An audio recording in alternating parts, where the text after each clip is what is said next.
Alright, today I'm going to be talking about a match I played somewhat unfortunately in rank 21. So, it's been a while since I've been down to rank 21, but I've been here for the past week or so.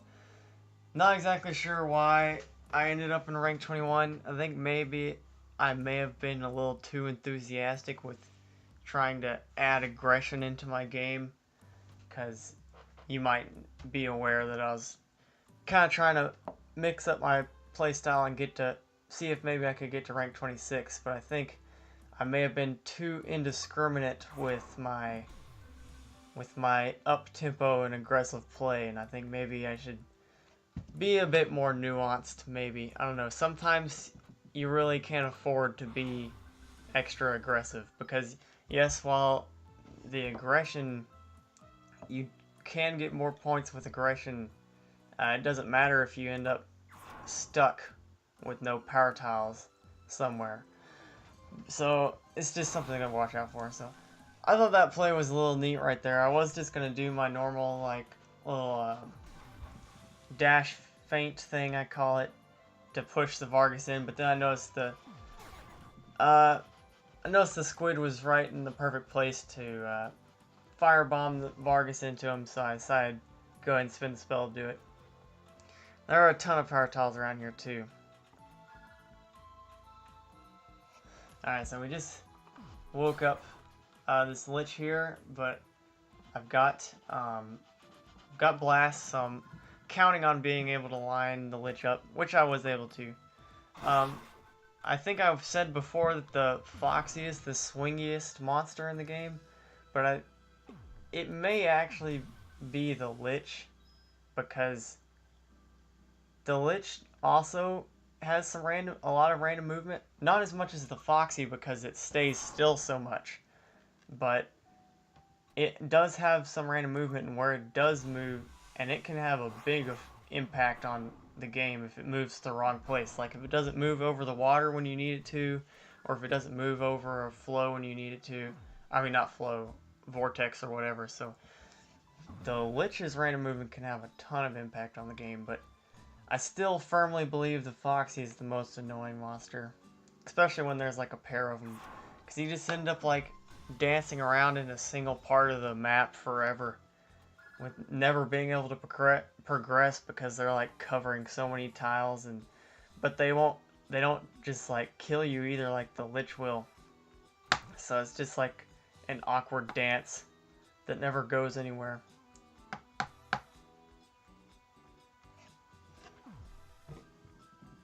Alright, so yeah, I have Blast back again, so I decided just to line up that rat there for the Blast.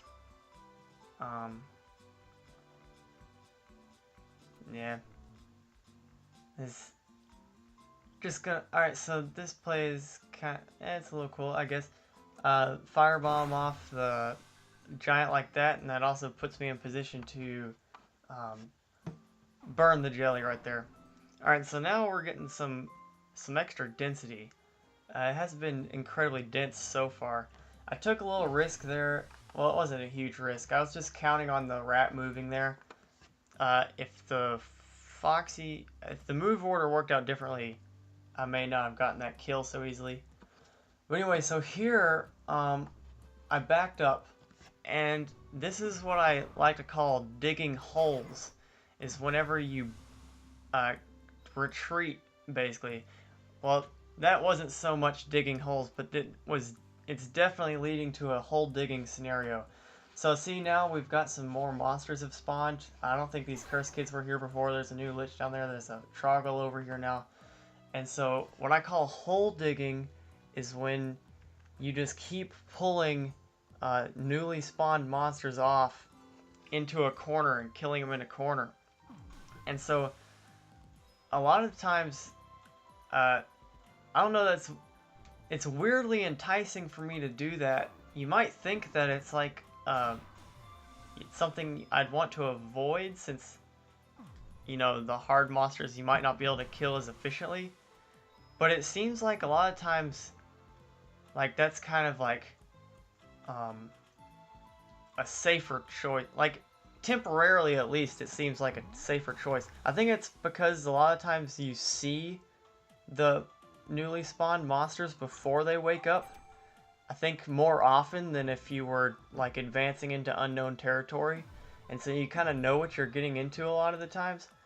But then it has a hidden danger because you get stuck in a situation like this where monsters are spawning in as fast as you can kill them, and you get like cornered in a place with no power tiles. And so right now I was getting pretty worried because I have no spells, no power tiles. There's two curse kits here. That might be a lich down in the corner there. So this seems pretty inaccessible. I think there's power tiles and a rune back over here, but there's liches over there, and I'm gonna have to deal with this curse kid. So yeah, right now I'm getting really loose with the damage I'm taking because I don't have time to mess around, and I need to get back to the power tiles. And so now I've got the dash back, and so I'm able to kind of bounce across the lich's head there, which both gets me really close to getting a bunch of spells back and also allows me to kill that lich. And now I've got a rune too, so it looks like I'm about to recover pretty well. But it could have gone a lot worse with that hole digging. And that's one thing I've been changing quite a bit with my playstyle recently. Is like I said, the hole digging thing has been weirdly enticing to me, like throughout my career basically, but if you want to call it that. But yeah, in the past few weeks I've been trying to intentionally avoid digging holes because I decided that I don't want to get stuck in these kinds of situations anymore. But I don't know. Maybe there's something to digging holes. I don't know. Maybe because I don't know. It's just like maybe you can control your encounters a little more when you're pulling them off of newly spawned groups. Whereas when you're advancing in unknown territory, you don't know what you're getting into as much. I don't know. And then also another thing to consider is at a certain point, I think maybe advancing gets more dangerous than retreating, assuming that you've left behind enough power tiles. So like after a certain point, when the monsters start spawning, I'm not exactly sure how it works, but I think they'll spawn in with monsters that were there at the beginning too. So I think at a certain point, if you keep advancing, then you're going to be facing the groups of newly spawned monsters combined with the groups that already existed. And so maybe it might be better to kind of uh, be like power tile conservative on your first pass through the map, and then once monsters start spawning in, go back, like turn around and go back through the power tiles, so you're only facing like one stack of spawns. But I don't know. I wish I knew more about how the spawning worked. I'm not exactly sure how it works. I don't know if they only spawn around where you are. I don't know if they spawn everywhere on the map. I don't know the exact numbers about when they start spawning or what. So that's something I've been wishing I've known for a while, but I haven't gotten around to, asking anyone who would know, or, I guess I could, like, look at a bunch of replays and study this, or get some statistics on it, but, yeah, I'm too lazy for that, so. But anyway, that was an interesting match. And I hope you enjoyed watching as much as I enjoyed playing it, and I'll see you next time.